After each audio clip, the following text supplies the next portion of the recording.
नमस्कार मैत्रिणींनो, येत्या शुक्रवारी दर्शवेळा अमावस्या आहे. म्हणजेच आमच्या गावाकडे म्हणजेच मराठवाड्यामध्ये लातूर, धाराशिव या भागामध्ये या दिवशी वनभोजन किंवा शेतात जाऊन भोजन केलं जातं. लक्ष्मीची पूजा केली जाते, शेतातल्या पिकाची पूजा केली जाते. त्या दिवशी खास असा बेत असतो. मस्त झणझणीत अशी ही भजी आहे, तर लातूर उदगीर भागामध्ये ही जरूर बनवली जाते.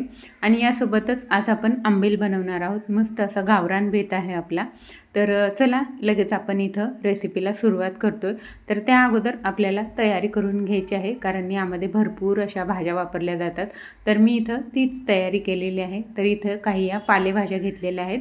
मेथीची भाजी घेतलेली आहे बारीक चिरून, हिरव्या हरभऱ्याची भाजी आहे, सोबत पालकाची भाजी आहे आणि कांद्याची पात आहे. तर या पालेभाज्या प्रामुख्याने वापरल्या जातात. याच्यातली एखादी नसेल तुमच्याकडे नाही मिळाली तरीही चालतं. तर या दुसऱ्या प्लेटमध्ये मी हे जे दाणे आहेत ते काढून ठेवलेले आहेत. तर तुरीचे सोले आहेत, हिरवे वाटाणे आहेत, शेंगदाणे आहेत भिजू घातलेले, गाजर आहे आणि हे चणे किंवा हरभरे मी भिजू घातलेले आहेत. या दिवसामध्ये ढाळे किंवा हिरवे हरभरे असतात, पण ते यावर्षी आलेले नाहीत आणखीन, म्हणून मी हे साधे जे आपले हरभरे असतात ते तिथं भिजवून घेतलेले आहेत. सोबत आपल्याला आलं लसूण लागणार आहे, तेही मी इथं सोलून साफ करून ठेवलेलं आहे. यासोबत चिंच भिजू घातलेली आहे. ती चिंचही आपल्याला भाजीमध्ये वापरायला लागते, त्यासाठी ही चिंचही भिजवून ठेवलेली आहे. तर आता आपण भाजी करायला सुरुवात करतोय. तर त्यासाठी काय करायचं आहे, इथं मी एक कुकर घेतला आहे. त्या कुकरमध्ये हे भिजवलेले हरभरे, शेंगदाणे आणि या ज्या भाज्या आहेत म्हणजे गाजर, तुरीचे दाणे आणि हिरवे वाटाणे घेतलेले आहेत मी. तर ते कुकरमध्ये घालून घेतलेले आहेत. यामध्ये पाणी घालून हे एक वेळेला चांगलं असं धुवून घ्यायचे आणि नंतर मग यामध्ये थोडंसं मीठ घालायचं आहे आणि हे नंतर आपल्याला उकडवायला ठेवायचं आहे किंवा वाफ घ्यायची आहे. पातेल्यामध्ये ठेवलं तरीही चालतं, पण कुकरमध्ये पटकन होतं. लक्षात ठेवायचं आहे एकच शिट्टी घ्यायची. तर एक शिट्टी होते तोपर्यंत इथं मी आलं ठेचून घेतलेलं आहे. सोबतच यामध्ये लसूण घालायचं आहे आणि थोडंसं मीठ घालून हे चांगलं असं वाटून घ्यायचं आहे. मिक्सरमध्ये वाटलं तरीही चालतं. जी चिंच आपण भिजत ठेवलेली होती तीही चुरून याचा कोळ काढून घेतलेला आहे. तोपर्यंत आता कुकरची एक शिट्टी होऊन कुकर नॉर्मल थंड झालेला आहे. पाहू शकता एका शिट्टीमध्येच हे आपले जे दाणे आहेत ते शिजतात. जास्त शिट्ट्या घेतल्या तर ते गाळ होतात, फुटतात, मग जास्त शिट्ट्या घेऊ नका. आता भाजी बनवायला सुरुवात करतोय. तर त्यासाठी इथं कढई घेतलेली आहे मी. यामध्ये तेल घातलेलं आहे, तेलात मोहरी घातले. मी ही थोड्याच क्वांटिटीमध्ये करते. गावी हे भरपूर मोठ्या प्रमाणामध्ये केलं जातं, कारण शेतामध्ये जेवायला जायचं असतं, त्यासाठी हे भरपूर मोठ्या प्रमाणात केलं जातं. तर इथं आता मी यामध्ये जिरं घातले आणि जे लसूण आणि आलं होतं ते घालून परतून घेतलेलं आहे. सोबतच ज्या आपल्या हिरव्या पालेभाज्या होत्या त्या इथं मी आता घातलेल्या आहेत तेलामध्ये आणि या आपल्याला तेलावरती हलक्याशा परतून घ्यायच्या आहेत. म्हणजे पालेभाज्या ज्या आहेत, जो कच्चेपणा आहे पालेभाज्याचा तो निघून जातो आणि चांगल्या अशा परतून येतात. मग हलक्याशा या 2 मिनिट तेलावरती आपल्याला परतून घ्यायच्यात आणि नंतर मग यामध्ये आपल्याला मसाले घालायचे आहेत. तर मसाल्यामध्ये मी ही खूप जास्त वेगळं असं काही यामध्ये घातलं जात नाही. एकदम नॉर्मल आपल्या हाताखालचे रोजच्या यूजमधलेच मसाले यामध्ये घातले जातात, कारण वेळामोशाच्या दिवशी खूप काम असतं, पटकन स्वयंपाक आवरून आपल्याला शेतावर जायचं असतं. त्यासाठी खूप जास्त असं वेगळं काही करायची याला गरज पडत नाही, म्हणून जे आपले आहेत घरातले मसाले तेच यामध्ये वापरले जातात. तर पाहू शकता इथं हळद घातलेली आहे, लाल तिखट घातलेलं आहे आणि मीठ घातलेलं आहे. मीठ घालत्या वेळेला लक्षात ठेवायचं आहे, मी आलं लसूण ठेचतानाही मीठ घातलं होतं. सोबतच हे जे सोले आपण उकडवून घेतलेले आहेत त्यामध्येही मीठ घातलेलं होतं, तर ते लक्षात ठेवून मीठ घालायचे. तर यामध्ये जे उकडवलेले सोले होते ते मी या भाजीमध्ये घालून घेतलेत. सोबतच थोडंसं पाणी घातलेलं आहे यामध्ये आणि चिंचेचा कोळ घातलेला आहे. तर तुम्ही किती आंबट खाताय, किती आंबट आवडते.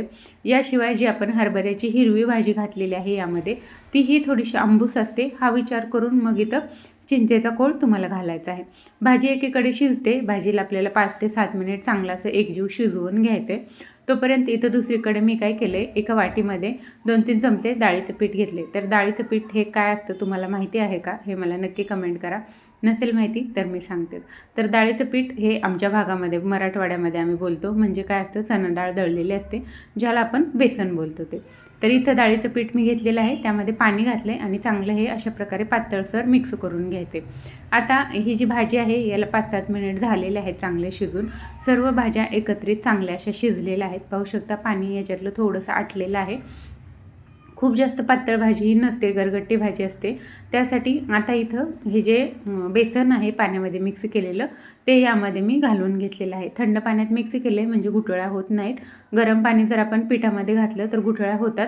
तर जे मिक्स केलेलं बेसन आहे ते घालून घेतलं आहे आणि अशा प्रकारे हे चांगलं एकजीव मिक्स करायचं आहे. पाहू शकता भाजीचा किती रंग जो आहे तो बदललेला आहे. भाजी कशी होती आता कशी झाली, तर छान अशी बेसन घातल्यावरती मस्त भाजी तयार होते. ही भाजी थोडीशी पातळ करायची, म्हणजे गरगट्टा भाजीच पण हलकीशी पातळ करायची, कारण शेतामध्ये जाऊन आपल्याला जेवण करायचं असतं. तोपर्यंत जशी जशी थंड होईल तशी आणखीन ही घट्ट होत जाते. याशिवाय ही बाजरीच्या भाकरीसोबत किंवा ज्वारीच्या भाकरीसोबत खाल्ली जाते. तर पीठ घातल्याच्या नंतर 2-3 मिनिट शिजवायचे. मस्त अशी आपली भाजी तयार आहे. आता आपण अमावस्या दिवशीच बनवला जाणारा दुसरा असा मस्त पदार्थ बनवतो, ती म्हणजे आंबील. तर मी काय केलं, इथं 2 चमचे ज्वारीचं पीठ घेतलेलं आहे. एका भांड्यामध्ये ज्वारीचं पीठ घ्यायचं आहे, त्यामध्ये पाणी घालायचे आणि हे चांगलं असं मिक्स करून घ्यायचं आहे. गुठळ्या ज्या आहेत त्याच्या पूर्णपणे फोडून घ्यायच्या आहेत. पाणी मी साधंच वापरलेलं आहे. चांगलं असं हे एकजीव मिक्स करायचं आहे. एकही गाठ किंवा गुठळी यामध्ये राहू द्यायची नाही. पाहू शकता तुम्ही किती हे पातळ आहे.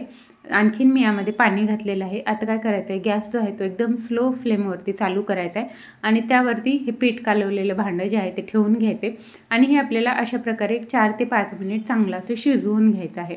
हे जे पीठ आहे ते आपल्याला चांगलं या मंद आचेवरती शिजवायचं आहे. त्यासाठी आपल्याला हे सतत अशा प्रकारे ढवळत राहायचं आहे, कारण जसं जसं हे पीठ खालून शिजत जाईल तसं तसं हे घट्ट होतं आणि भांड्याला मग करपू शकतं. त्यासाठी याकडे लक्ष द्यावं लागतं आणि अशा प्रकारे हे शिजवत जायचं आहे. जसं जसं हे मिश्रण गरम होत जाईल, पाहू शकता तसं तसं हे घट्ट होत जातं, याचा खळा बनतो. तर हे मिश्रण जे आहे ते चांगलं 4-5 मिनिट शिजवून घ्यायचं आहे, म्हणजे पीठ कच्चं राहू द्यायचं नाही आहे. मस्त असे यामध्ये अशा प्रकारचे बबल्स यायला लागतात. चांगलं हे पीठ चटचटू द्यायचं आहे, म्हणजे चांगलं हे शिजून येतं. पाहू शकता इथं आता हे आपलं पीठ चांगलं शिजलेलं आहे. सर्व बाजूने हे चांगलं चटचटायला लागलेलं आहे. आता गॅस बंद करायचा आहे आणि हे पीठ जे आहे ते फॅनच्या हवेला थंड होण्यासाठी ठेवून द्यायचे. पाहू शकता हे एवढं पातळ आहे. थंड झाल्याच्या नंतर हे आणखीन घट्ट होतं. त्यासाठी सुरुवातीलाच भरपूर पाणी घालायचं आहे आणि आणखीन पातळ झालं हे पीठ तुमचं शिजून तरी काही फरक पडत नाही. तर हे पीठ आता थंड व्हायला ठेवून देते मी. पीठ थंड झाल्याच्या नंतर आता आपल्याला आंबील बनवायला सुरुवात करायची. त्यासाठी इथं लसूण घेतलेलं आहे मी 1-10-12 पाकळ्या. त्यामध्ये मीठ घातलेलं आहे आणि हे ठेचून घ्यायचं आहे. चांगलं बारीक असं वाटून घ्यायचं आहे. तुम्ही जर भरपूर प्रमाणामध्ये बनवताय तर मिक्सरमध्ये वाटलं तरीही चालेल. मी इथं थोडंसंच रेसिपी बनवून दाखवले तुम्हाला, म्हणून मी इथं खलबत्त्यामध्ये ठेचून घेते. तर चांगलं असं बारीक लसूण आणि मीठ आपल्याला ठेचून घ्यायचं आहे. यामध्ये आणखीन वेगळं असं काहीही घालायची गरज लागत नाही. तर इथं लसूण मीठ आपलं ठेचून झालेलं आहे, याला मी लसूण मीठच बोलतो. तर इथं ठेचून झालेलं आहे. तर पीठ पाहू शकता आपलं थंड झालेलं आहे. आणखीन हे घट्ट झालं आहे. आणखीन अर्धा ग्लास यामध्ये पाणी घालायचं आहे आणि हाताने हे अशा प्रकारे चांगलं असं मिक्स करायचं आहे. संपूर्ण याच्या गुठळ्या ज्या आहेत त्या आता इथं आपल्याला मोडून घ्यायच्या आहेत आणि हे काम हातानेच करावं लागतं. एवढं थोडं होतं म्हणून मी चमच्याने करत होते, अगोदरचं मिक्स करायचं होतं ते. जास्त असेल तर तेही हातानेच करावं लागतं मग. तर अशा प्रकारे हाताने याच्या पूर्ण गुठळ्या मोडून घ्यायच्यात आणि हे या प्रकारचं बनवायचं आहे. आता इथं मी ताक घेतलेलं आहे. 1 ग्लास ते 1.5 ग्लास हे ताक आहे. ताक खूप आंबट नसावं, शक्य तेवढं तर असेल तरीही पुढे मी सांगते काय करायचं ते.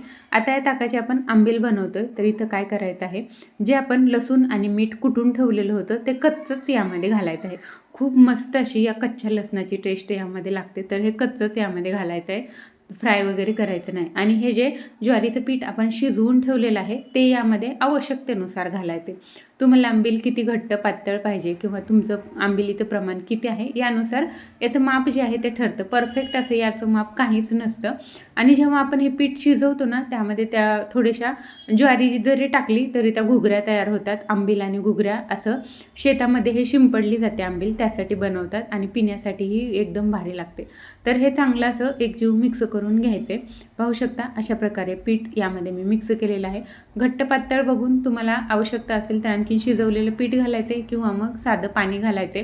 ताक असेल भरपूर तुमच्याकडे तर ताकामध्ये फक्त घातलं तरी चालतं, पाणी घालायची वरून गरज पडत नाही.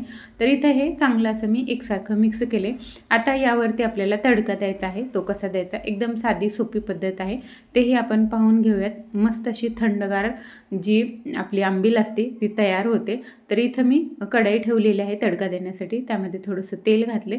तेल गरम होऊ द्यायचं. नंतर यामध्ये मग मोहरी घालायची आहे. मोहरी चांगली तडतडू द्यायची आणि नंतरच मग आपल्याला यामध्ये जिरं घालायचं आहे. जिरं जळू द्यायचं नाही, करपू करपू द्यायचं नाही, एवढं लक्षात ठेवायचं आहे. कढीपत्ता घालायचा आणि लगेच गरमागरम जी फोडणी आहे ती या आंबीलवरती घालून घ्यायची आहे. आणि सोबतच यावरती हिरवी कच्ची कोथिंबीर घालायची. कोथिंबीरही तेलात घालायची नाही, कच्च्या कोथिंबीरीची चव खूप मस्त लागते. तर कोथिंबीर एकदम बारीक चिरून घ्यायची आणि अशी वरतून टाकायची आणि हे चांगलं एकसारखं असं मिक्स करायचं. आपण लसूण मीठ कुटते वेळेला यामध्ये मीठ घातलेलं आहे, त्यामुळे आता वरतून काही वेगळं घालायची गरज नाही. तुम्हाला जर टेस्ट करायचं असेल तर तुम्ही करू शकता, पण आमच्याकडे अगोदर देवाला नैवेद्य दाखवला जातो शेतात गेल्याच्या नंतर आणि मग नंतरच खातात. त्यामुळे मी आता इथं सांगत नाही की तुम्ही टेस्ट करा म्हणून. तुम्ही जर फक्त खाण्यासाठी करताय तर करू शकता. तर अशा प्रकारचे आजचे आपले वेळ अमावस्येचे स्पेशल दोन्हीही पदार्थ इथं बनवून तयार आहेत. तर लातूर, उदगीर, मराठवाडा, धाराशिव या भागामध्ये भरपूर प्रमाणामध्ये वेळ अमावस्या जी आहे ती साजरी केली जाते. तर वनभोजन असतं. तुम्हाला शेत नसेल तर शेजाऱ्याच्या शेतात किंवा घरमालकाच्या शेतात, भाडेकरूच्या शेतात, मित्राच्या शेतात, मैत्रिणीच्या शेतात, कुणाच्याही शेतामध्ये तुम्ही जाऊ शकता. असं काहीच नसतं. कोणी रस्त्याने चाललं तरीही त्याला जेवायला बोलवतात, ओळख नसेल तरीही जेवून पाठवतात. असा या दिवशीचा मान असतो. जेवण जरी नाही केलं तरी आंबील पिऊन तरी फक्त जा असं बोलतात. ग्लास भरून आंबील त्याला दिली जाते. मस्त अशी आंबील असते, भारी. आणि शेतामध्ये जेवायला खूप छान मजा येते. खूप मस्त लागतं ही अन्न त्या दिवशीचं. तर ही भजी आणि आपली थंडगार अशी आंबील यासोबत लापशी, ज्वारीची भाकरी, भजी वगैरे केली जाते. म्हणजे जी कांदा भजी असते आपली तीही बनवली जाते. लापशी असते, मस्त अशी ही भजीची भाजी असते, आंबील असते आणि भाकरी असते. मस्त असा गावरान बेत असतो. कशी वाटली तुम्हाला रेसिपी कमेंट नक्की करा. आवडली असेल तर सबस्क्राईब जरूर